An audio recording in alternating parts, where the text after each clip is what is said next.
Shalom Bapak Ibu yang terkasih dalam Kristus Yesus.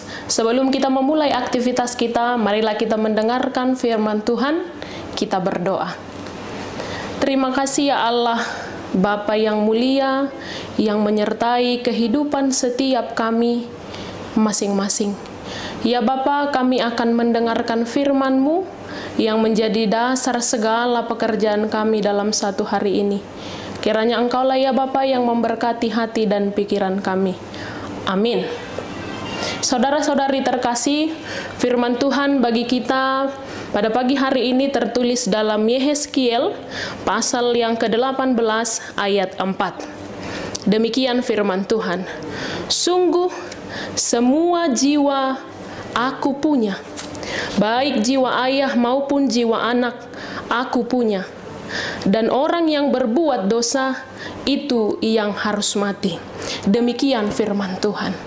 Saudara terkasih, jika hari-harimu berantakan dan berbagai rencanamu gagal, kira-kira siapa yang engkau akan persalahkan terlebih dahulu?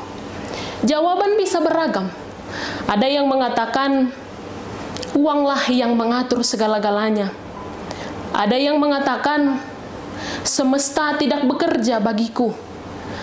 Ada juga yang mengatakan ini salah orang tuaku. Atau bahkan ada yang mengatakan bahwa Tuhan tidak adil dalam kehidupanku. Banyak hal yang bisa kita tunjuk sebagai akar kegagalan kita.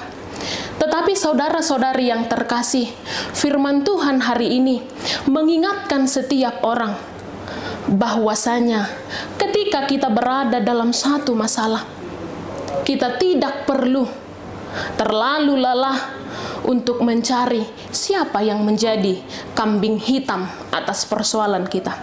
Mengapa? Karena terdahulu orang Israel juga mengatakan ketika bapaknya memakan anggur, maka ngilulah gigi anaknya. Yang bermakna setiap pelanggaran mereka, setiap keterbuangan mereka menunjuk bahwa itu adalah dosa leluhur, dosa nenek moyang mereka. Dan tidak sedikit pun mereka mengoreksi diri dan keimanan mereka. Bapak Ibu yang terkasih dalam Yesus Kristus, firman Tuhan mengingatkan kita bahwa kesalahan kita semata-mata bukanlah akhir dari segala perjalanan kita. Demikian dengan kehidupan saudara-saudari. Apabila saat ini saudara berada dalam permasalahan, berada dalam kesulitan, atau bahkan saudara nyaris berputus asa, firman Tuhan mengingatkan saudara, jangan habiskan tenagamu untuk mencari tahu siapa yang bersalah. Jangan habiskan tenagamu untuk masuk ke dalam perilaku playing victim. Tetapi firman Tuhan mengajak saudara, mengajak kita semua yang mendengarkan firman Tuhan ini untuk mengingat bahwa Allah tidak pernah meninggalkanmu, bahkan di dalam lembah kekelaman sekalipun. Bapak Ibu yang terkasih dalam Yesus Kristus, Allah yang Maha Adil, Allah yang Maha Kasih mengatakan melalui firman Tuhan pada hari ini bahwa anak dialah yang empunya, bahwa Bapak dia juga yang empunya. Maka itu berarti saudara dan saya adalah sama-sama kepunyaan Tuhan. Sehingga apapun yang terjadi dalam kehidupan kita, ketika Tuhan mengizinkan pelbagai pencobaan hadir di tengah-tengah kehidupan kita, saudara harus mengingat bahwa itu tidak akan berlangsung selama-lamanya. Karena Allah kita adalah Allah yang tidak menolak siapapun yang mau datang bertobat kepada Dia.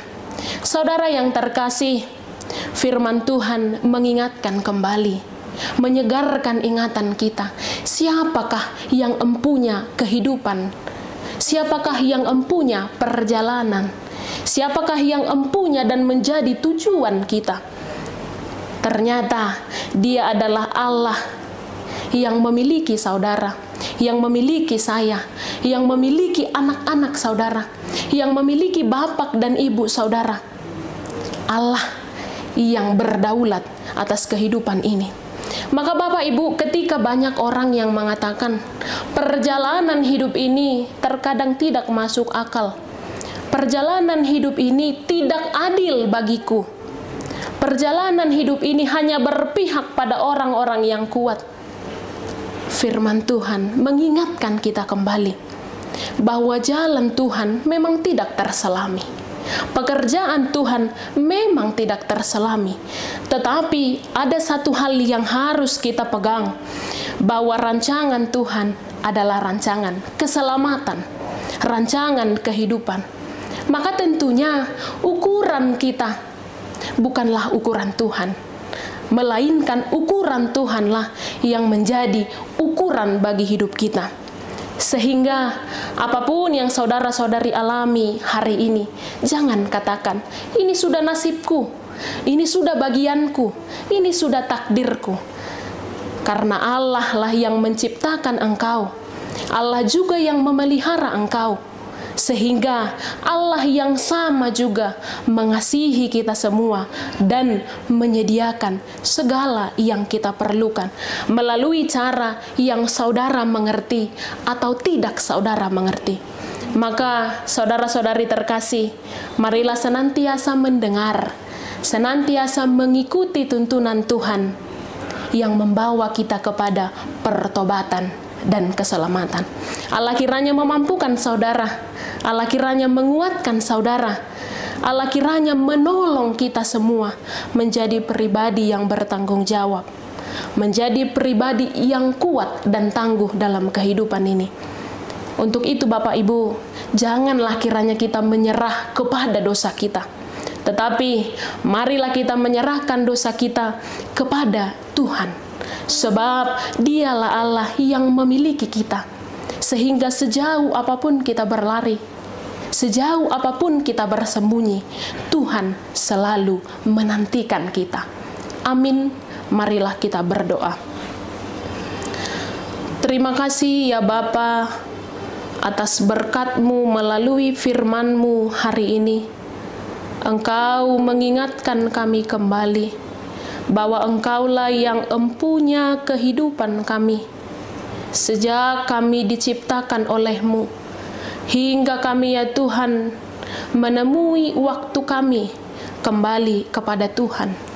Kami menyadari bahwa sepenuhnya kami adalah seharusnya sesuai rancangan Tuhan. Oleh karena itu Tuhan, kami memohon kepadamu, berikanlah hikmat bagi setiap orang yang mendengarkan firman-Mu, agar mereka menyadari bahwa diri mereka, perjalanan mereka adalah milik Tuhan.